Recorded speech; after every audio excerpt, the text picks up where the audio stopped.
we are going to hear from Matt Rhule on Saturday morning. And you're like, why Saturday? Well, Matt Rhule is on the road all week. And, you can visit with recruits really all the way through Saturday if you want. But these are the only days he can be out until late in the season next fall. So there's a lot. There's a lot to ask the coach. One thing you would ask him if they get Rocco Spindler is about Rocco Spindler. Special teams coordinator.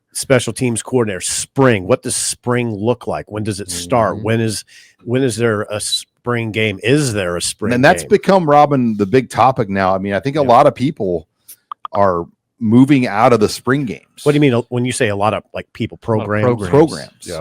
Yeah. Some of them have been doing it for years. Like Iowa hasn't had a spring game ever.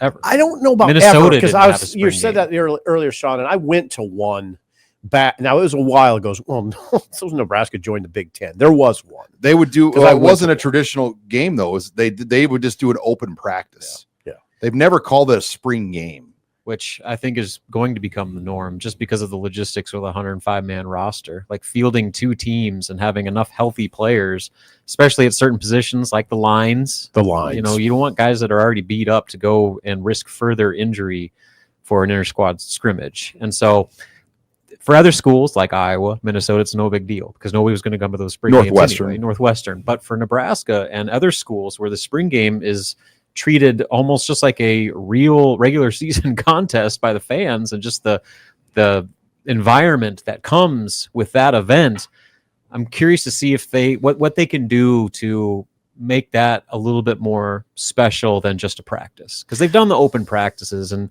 they were fine. Like, remember the open practice? I think you guys were gone, but they did the open practice at Memorial Stadium and it was a good event, but it wasn't a spring game. So they got to find ways, I think, to be able to protect your roster and avoid injury while also putting on an event worthy enough to draw people from all around the state like they do every year. I think you could just divide up with an offense and defensive team and do it that way, where you have a 1s group, a 2s group, and a 3s group, and just roll them out and not have.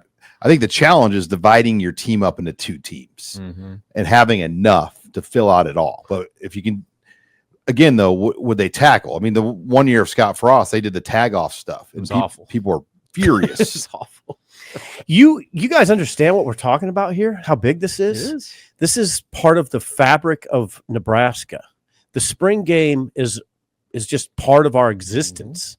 It has been for quarter century or more. Even the economy of Lincoln. You know what?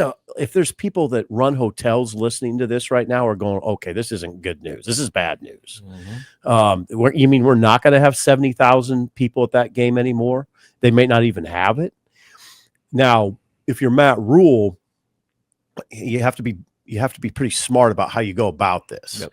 You have to kind of create a soft landing spot. You have, in terms of your public comments. And then I think you have to work up something that fans might look forward to, which is way easier said than done. I can sit here and say they need to work up something that would draw a fan. What do you do? You can do open NIL practices again. Like a couple Saturdays, have like an earlier one and a later one where you pay, and then the money would go to NIL. That's an idea. It's just, I just think it's in my mind, it's a huge story because it just became a part of our existence. The spring game was big. We treated it like a game. And now it may not even occur. Central Florida's not doing one. Yeah. They announced that this week. Yep. Is that right? With Scott Frost. So like places like that, it's fine because no one was going to go anyway. But you come here and like you said, it's ingrained in the fabric of this city, of the university, of the state. And to just say, oh, we're not going to do one, I don't know if you can do that. You have to still have an event. And like you said, Sip, I don't know what the right answer is. Like maybe you pair it with other sort of interactive fan event or whatever it may be. Like you got to get creative to keep this thing special because it does mean so much to so many people around here. Yeah, but you got to make it a true game to make it. It's not interesting if you make it like a carnival. Yeah, I agree. But what do you do? See, this is the staff meeting that's going to occur at Nebraska, and it won't just be Rhule, and it'll be Dan, and it'll 7 offensive linemen that are hurt. Like, and you're going to try and play a 4-quarter game. Like, I just don't know how you do that. Well, you essentially have to have some guys that never would come out. They'd play almost the whole spring game. And if you're paying now, go ahead, say Elijah Pritchett, right, $1.4 million or something like that, Well, the spring game itself made about $1 million. So you're paying more money to Elijah Pritchett than the spring game itself would net. Right. It's tricky. Sean, you've pointed it out. And the thing that makes the most sense to me is the reason it's hard to do now is you don't really have a third string line that's viable.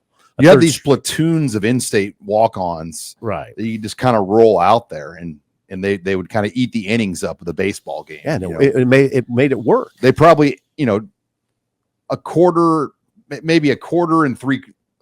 and a half plus, those guys would take the load, and then the ones and the twos would play about 2.5 quarters. Yeah, but you kind of had a nice luxury when you had the bigger roster. You don't have that anymore. Nope. And it's going to get smaller next year. I mean, like right now, they're hanging on to some guys for this semester, but by next year at this time, they won't have those.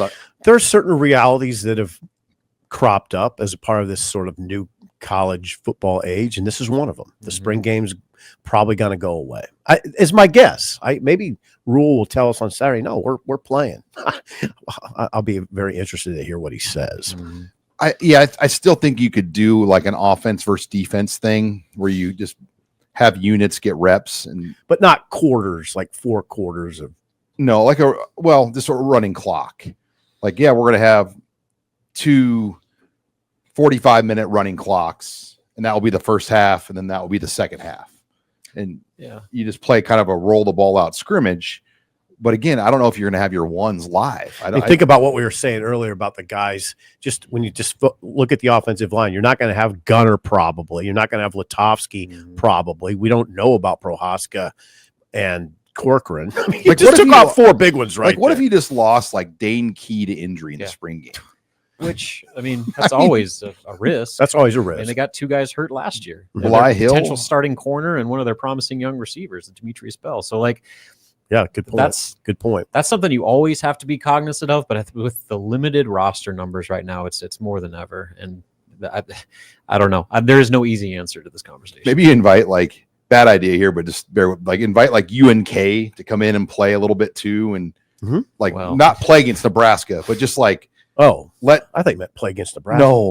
Like that's a lose. Now you've heard people will bring up, how about bring in another team like volleyball? It's not. I don't think you can do it. Is it against the rules? Yeah, it's not. I mean, who's done it before that you can? Nobody. So I don't think you can do it. I mean, it's. Can you imagine the overreaction? Yes, I can imagine. Goes like 10 plays, 75 yards for a touchdown. Well, I was thinking like bringing up Kansas State, and then the overreaction would be major. It'd be hard. Risk all your NIL acquisitions in that game. No.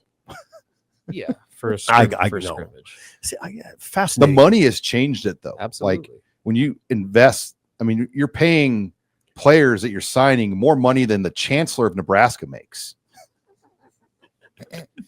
Good point. I mean, it's the reality. You have guys that make more than the AD. Yeah, that you're bringing in now. Yep.